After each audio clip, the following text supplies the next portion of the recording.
Big boss के धोखे से लेकर एल्विश की चूक तक वो 5 वजह जिनकी वजह से रजत दलाल सीजन 18 की ट्रॉफी हार गए, और हारे भी तो क्या, टॉप 2 में भी नहीं पहुंच पाए। भाई 5 वजह की बात करूं तो सबसे पहली वजह मेरे हिसाब से जो रजत दलाल के हारने की, वो एल्विश यादव है।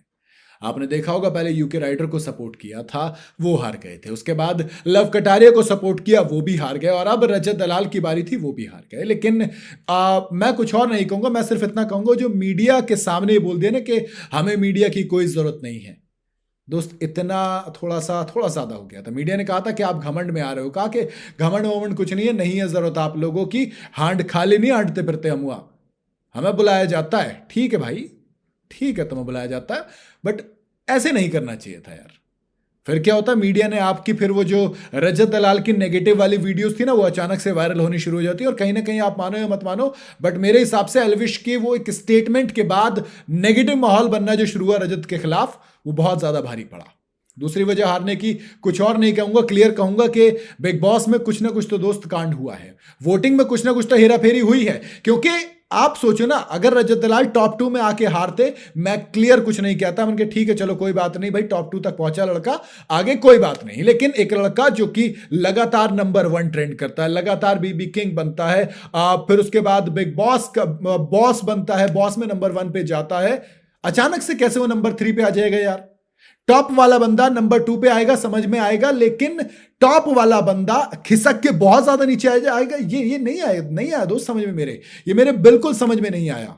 दूसरी वजह यही मानता हूं। तीसरी वजह अगर ऑनेस्ट वाली बताऊं तो देखो, मुझे ऐसा लगता है कि आखिरी 2 हफ्ते में रजत दलाल बिल्कुल खामोश हो गए थे, बिल्कुल ज्यादा गायब हो गए थे। और इवन जब फिनाले वाले दिन भी बैठे थे तो खुद एल्विश यादव कह रहे थे, भाई बड़ा मायूस लग रहा है, ऐसा लग रहा है कि तुझे पता है कि तू हारने वाला है, मतलब कुछ ऐसे ही लग रहा था।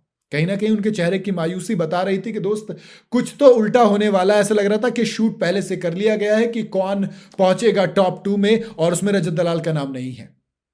कहीं ना कहीं मुझे लगा कि दोस्त कुछ तो गड़बड़ है, और पिछले 2 हफ्ते से जिस तरीके से रजत दलाल खामोश थे, वो एक चीज उनके खिलाफ गई और उस चीज ने धोखा भी दिया। तीसरी चीज है जो मुझे लगता है, ये जो धमकियां थी, ये जो पाड़ना वाडना बोलते थे दोस्त, ये नेगेटिव माहौल बना गई, ये ऑडियंस को खिलाफ कर गई। क्योंकि जनता को वो रजत दलाल ज्यादा पसंद था जो सही के लिए स्टैंड लेता था, गलत के खिलाफ खड़ा होता था। जनता को वो रजत दलाल पसंद था जो माँ के गोद में बैठ के कहता था कि माँ देखो अब कितनी चीजें झेलनी पड़ती हैं मुझे।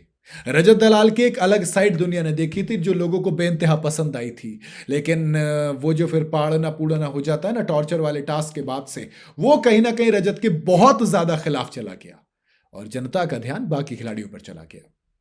5वीं और आखिरी वजह बताऊंगा, अकेला पड़ जाना। दोस्त अकेलापन इतने बड़े घर में कई बार काटने को दौड़ता है। अविनाश के साथ ईशा थी, विवियन के साथ तो ये तीनों थे, और उधर करणवीर मेहरा के साथ चुम थी, लेकिन रजत के साथ ऑनेस्टली कहूं तो कोई नहीं था।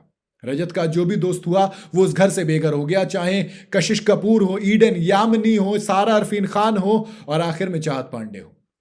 5 दोस्त थे, पांचों के पांचों निकल गए, और रजत दलाल अकेले बच गए, जिसकी वजह से शायद वो इनएक्टिव भी हो गए, जिसकी वजह से रजत दलाल की आवाज निकलनी बंद हो गई, और आखिर में आकर रजत दलाल को मायूसी के बाद गायब से रहने लगे। जिसके बाद रजत दलाल स्क्रीन टाइम कम होता है दोस्त, बिग बॉस में आपकी वोटिंग कम हो जाती है, और रजत दलाल ट्रॉफी के करीब आकर चूक गए।